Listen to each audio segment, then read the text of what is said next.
Ladies and gentlemen, let's bring the Mount Pleasant Village Board meeting to order, January 22nd, 2024. Roll call, please. Washburn. Here. Bhatia. Here.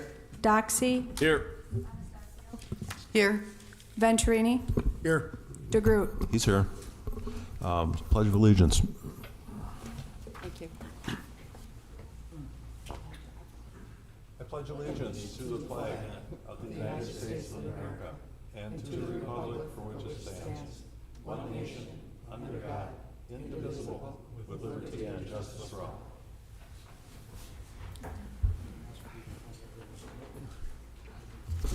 Okay, so let's move on to public comment. Members of the public are welcome to provide comments on any matter. Please listen for the president to recognize you. State your name and address for the public record. Comments are limited to 3 minutes. Can we hear from Rick McCluskey?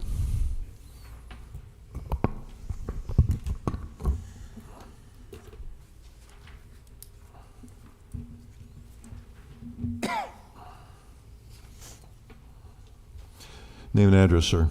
Yes, sir. Rick McCluskey, 4105 Cumberland Place, Mount Pleasant. Good evening, Mr. President, distinguished members of the board. Over the past several years, I have noticed changes within the structure and functionality of Mount Pleasant's government. Changes I find suspicious as to motive intent. Since 2017 to date, the village has systematically eliminated all committees. For the record, there is no finance committee or personnel committee, just to name a few. And by allowing the elimination of the committees, those who supported it effectively silenced public input. The very people who voted the board into office because they trusted the board and expected the board to be proactive when it came to transparency within the government.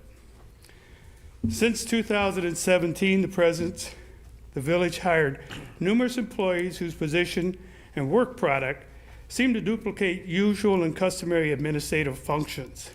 This is not a condemnation of those employees. Like the public, they are victims of an obnoxious government as well, caught in the decay of the village's checks and balances upon which our country was founded in 1776. And further, why have we hired so many contract employees who work for or are affiliated with the same law firm that currently represents the village? That sounds a lot like a conflict of interest, but it does raise one question which no one seems willing to or able to answer. What was wrong with the companies the village used prior to 2017? Now, I realize some of you were not on the board in 2017. It probably had nothing to do with any of the transgressions I noted. However, some of you were certainly present during the Foxconn era when some of them did occur. As such, I come to you with my final point and make it with some reservations, not necessarily to accuse the board of any wrongdoing, but to ask if you have ever suspected any wrongdoings as I have. In closing, I ask the village board, independent of staff or administrative influence, to reevaluate the past 7 years. And should you find any suspicious inadequacies, that take whatever appropriate action necessary to reconcile such inadequacies. And further, should you happen to find serious inadequacies beyond the scope of your authority to reconcile, I suggest you contact the Department of Justice in Madison, Wisconsin for his assistance. Thank you. Okay, can we hear from Stephanie Colhagen?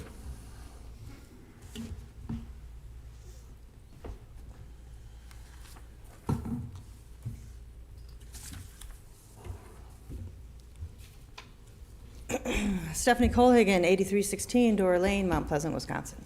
My comments are directed at the elected officials of the village. The day you were elected and took the oath of office as trustee, a public official, the public has put its trust in you, in your position, and the best interest of the citizens, the businesses, and village employees, not to just act in the best interest of one. State statute and League of Municipalities indicate who is appointed or elected, who the appointed and elected officials are. The clerk treasurer is one of them. I see on the December 11th, 2023 board meeting, a motion by trustee Washburn to statutorily change this appointed position was not directed by the board, but by the administrator. Please repeal this ordinance. The village does not use civil service selection alone. Board members did not direct you to do this, did they? Can any of you say that you directed this change? This change does not reflect current practices, as you are falsely led to believe with one of the first statements in this ordinance. Nor has this change will be in the best interest of the health, safety, and well-being of the village. I have passed out a list of 20-plus surrounding municipalities and their methods of appointment. All reflect board or council appointments to this position, not just the administrator. Secondly, you'll see that some of the municipalities that I gave you were splitting the position, they were done by charter ordinance. I don't see that coming up on a village agenda at COW or at village board. The administrator works at the directive of the board, not the other way around. How many directives have you given the administrator in the past 5 years? Directives over the past 5 years have been issued to benefit one employee only. Where are your checks and balances? Please tell me how having absolute one power for one person ever ends well. I ask the elected officials take back their control and exercise fair judgment in future decisions reflecting the citizens and businesses of the village, as well as the village employees, instead of relying solely on the input and advice and recommendations of one person. Thank you. Can we hear from Joe Gleason?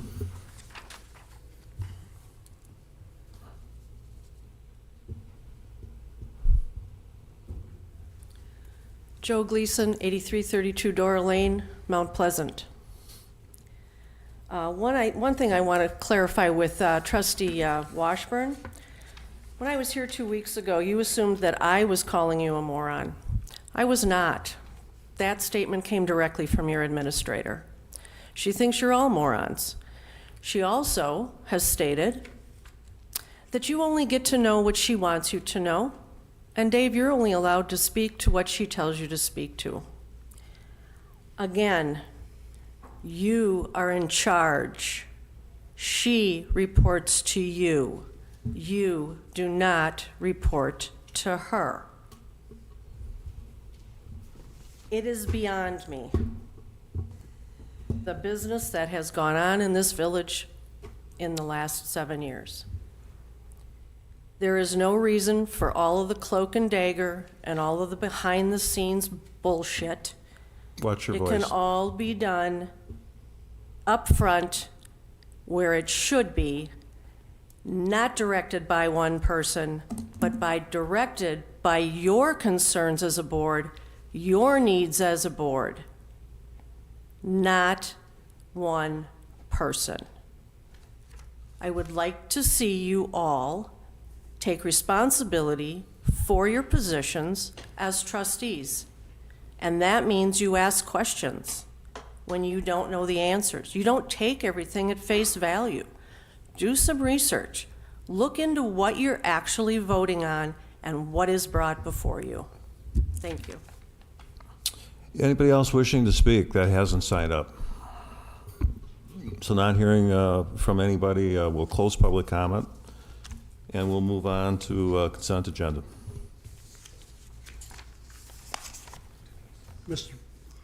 Go ahead. Mr. President, I make a motion to adopt the items in the consent agenda.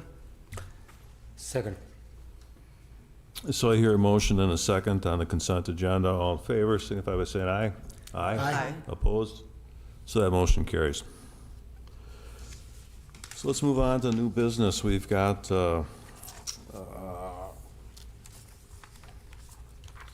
going to the public hearing at this point? Excuse me? Yeah, it's here somewhere. So the first item that we're dealing with is a short public hearing, and it's regarding ordinance 1-2024, which is a proposed zoning map amendment related to 2806 Green Hayes Avenue. So the following rules apply to this public hearing and each of the public hearings scheduled for tonight. If you wish to speak regarding the public hearing, please fill out a public hearing form, which you can find on the table near the entrance. Once recognized, speakers should come to the podium and identify themselves with their name and address. Please speak clearly into the microphone. Speakers must first direct all discussions towards the board. I will not allow interchange between members of the audience and the speaker. Please do not interfere with nor interject comments while another person has the floor. Please keep all comments on the particular item before the board and no longer than 5 minutes. And finally, please mute your electronic devices. So I'm going to recognize Sam now at this point. Mr. President, trustees, Jacob Gunia applied to amend the zoning map from RL1 to RE. The existing home sits across 2 parcels of land which the applicant wishes to merge. The subsequent lot would be greater than the maximum width for the RL1 district, but would comply with the RE district lot width regulations. The application follows the residential areas, including churches, multifamily recommendation of the land use element of the multi-jurisdictional comp plan. Neither the Village Mount Pleasant Master Bicycle Plan nor the Park and Open Space Plan contain any recommendations for the subject property. The RE, or Residential Estate District, is primarily intended to accommodate detached houses on very large lots and very limited keeping of horses or farm animals. And the existing single household per lot is permitted by right within the RE district. This entire application follows the procedures within Division 90-530 zoning map amendments. The application is also subject to the measurements and terminology of Article 600. In terms of a fiscal impact, the zoning map amendment will not affect the current assessed value of either property. Merging the properties will limit the long-term assessed value of the cumulative property because it will not allow the construction of a second detached house on the subject property. That said, the village permitted the existing home in a location that does not conform to the current or former zoning setbacks. So while the village staff does not believe there is any reason to deny the merge, due to fixing a previous problem the village permitted, they discourage downzoning like this within platted subdivisions as they reduce both the cumulative number of housing units and the cumulative assessed value of the village when done often. With that, the village staff and the plan commission recommend one condition for approval. That is, the village president shall sign Ordinance 01-2024 when the applicant provides a recorded proof from the Racine County Register of Deeds that they indeed merged the properties. With that, both the village staff and the plan commission recommend the village board approves Ordinance 01-2024. Is the petitioner here? Did you want to add anything to the director's comments? Please come up and identify yourself.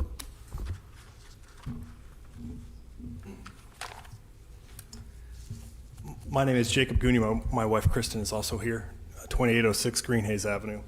So we moved to this house about 9 years ago, and recently we were investigating the possibility of adding a garage to our house. We went to the building office and they asked them what kind of setbacks would be required, and they were like, whoa, we won't allow this until you get this issue fixed, where the house currently sits on 2 lots. So they directed us to this process, and that's why we're here. So, we didn't even realize it was an issue when we bought the house, and we're just trying to get it resolved. So that's it. That was one of those surprises, right? Yeah. Thank you. All right. I have nobody signed up to speak either for or against this, so I'll just ask, out there, anybody, here to speak specifically on this business item that's before the board. Anybody at all? So not hearing that, I think I can close the public comment on this piece of business, and therefore close the public hearing. So from here, I'll go to Trustee Baccia. Mr. President, I make a motion to approve Ordinance 1-2024 for a zoning map amendment for 2806 Green Hayes Avenue as presented. Second. So I hear a motion and a second. Any discussion from the board relative to what you heard? I know that you Yeah, I'll say one Everybody's got thing. their hands up. I'm dealing with the same issue with my farm up in Trenton by West Bend. I don't want to put someone through that. We should just let this go quickly. And I just want to comment that from everything I read, you purchased this home and land, you thought it was one parcel, and then they seem to have asked all their neighbors. It sounds to me like you've got a Facebook neighborhood page, so they've done their due diligence, and I agree with Trustee Doxey that we should make this quick and easy. And the plan commissioners? Yeah, all I want to add is that this was reviewed by planning commission, and like we heard, there's no concern, it's a no-brainer, so and the planning commission recommends approval. I'm good. Just make sure that the garage is big enough, because I didn't build a big enough garage is something that we don't want to hear. And so on the motion put forth by Trustee Boccia, Ordinance 1-2024, ZMA 23-13. Roll call, please. Washburn, Aye. Bhatia, Aye. Doxey, Aye. Anastasio, Aye. Venturini, Aye. DeGroot, Aye, motion carries. So let's jump down to, we got some finance clerk treasurer things, discussion possible motion regarding budget resolution 1-2024, declaring official intent to reimburse expenditures from proceeds of borrowing.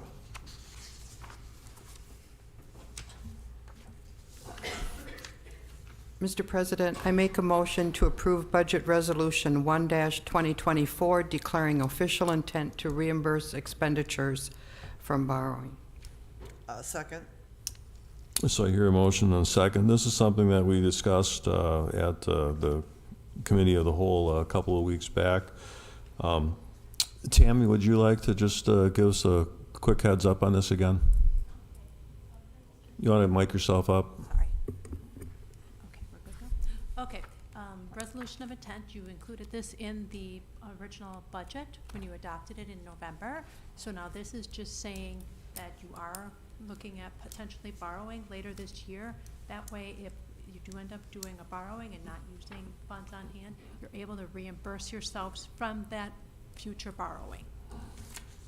But again, it is included in the 2024 budget.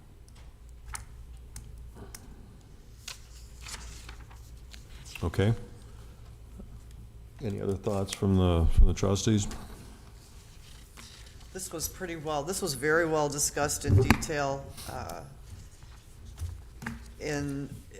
by Paul and Tamara, and so I think it's the appropriate, again, what we are doing better than we used to do is making sure that our budget items are resolved with their intents behind them so that we are appropriately accounting for them and so forth. And so I think this has been a good addition. It's a little more paperwork for us to have to absorb, I think, but all in all, it is, it's the appropriate way to set up the budget process for those items.